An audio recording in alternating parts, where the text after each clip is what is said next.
Hey guys, welcome back to this YouTube channel.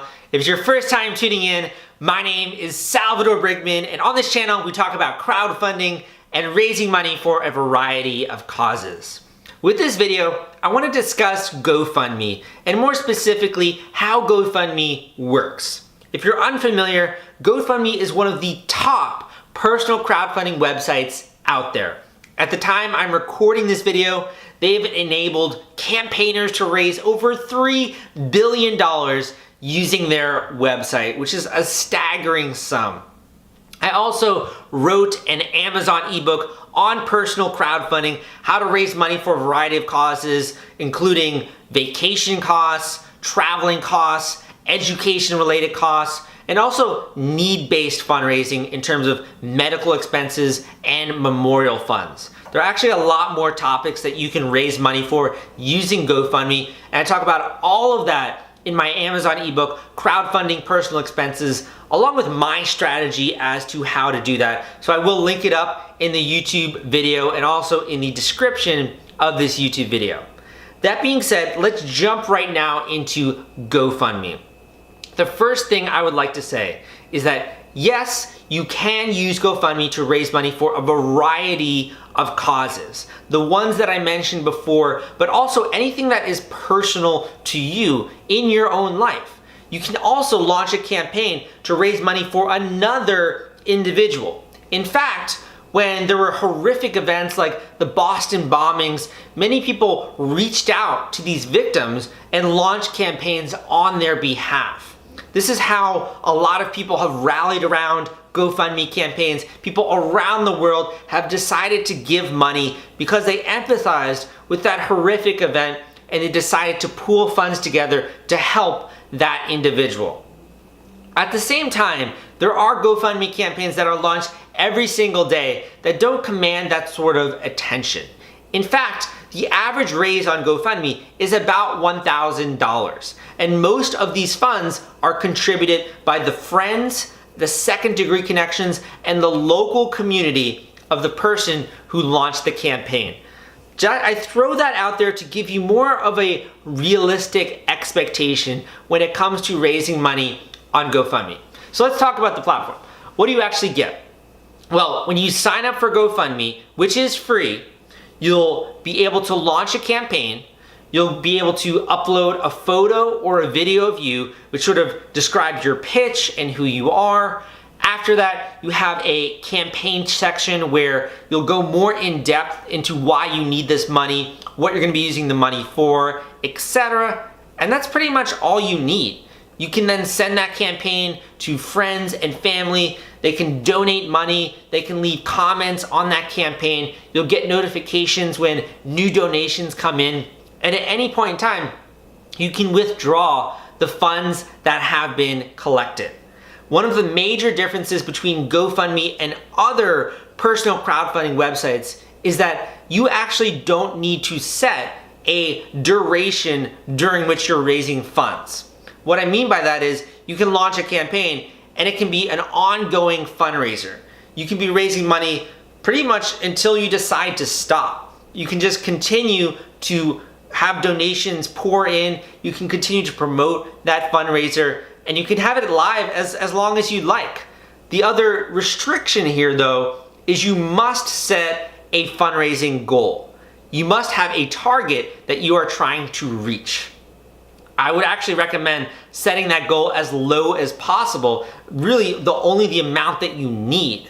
But if you do hit that fundraising goal, you can then surpass it and continue to raise funds. So it's not like that's the amount that you're gonna be able to receive.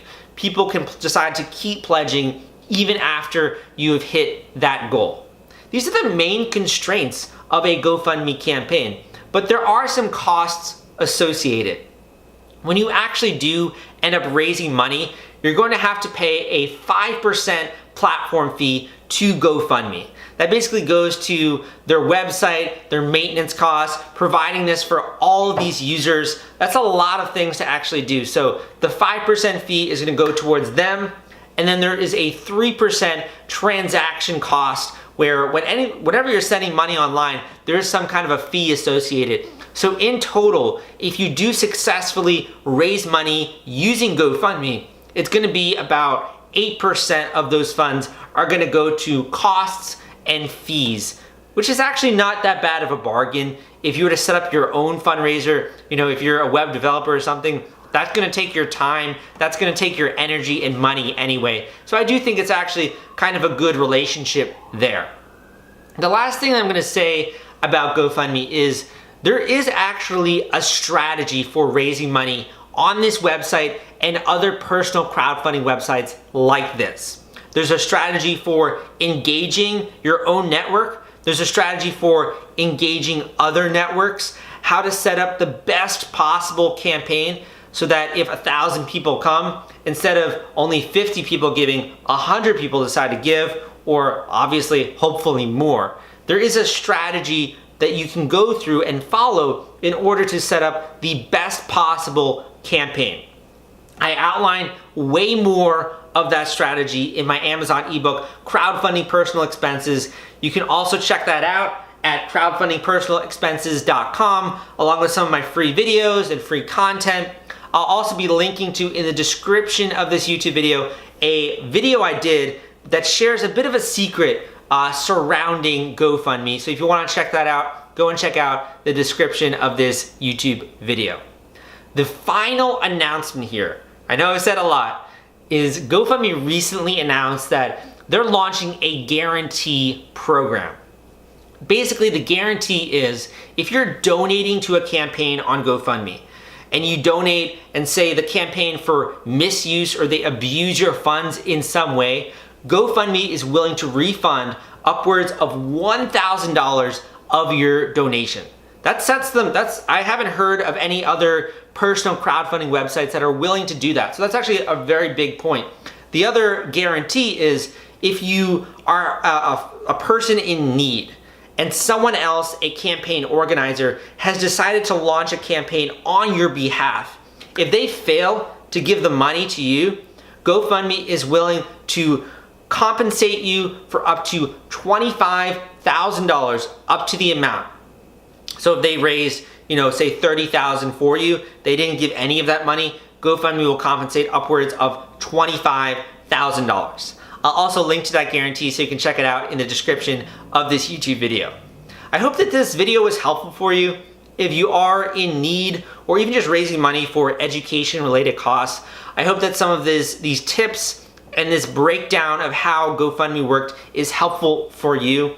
If you did like it, be sure to give me a thumbs up so that more people know that this is a useful video. And also come subscribe. I put out videos, maybe like twice, sometimes 3 times a week, so they're quite regular, and a lot of them do have very actionable insights and strategies that you can employ. So I invite you to subscribe to this channel and join the community.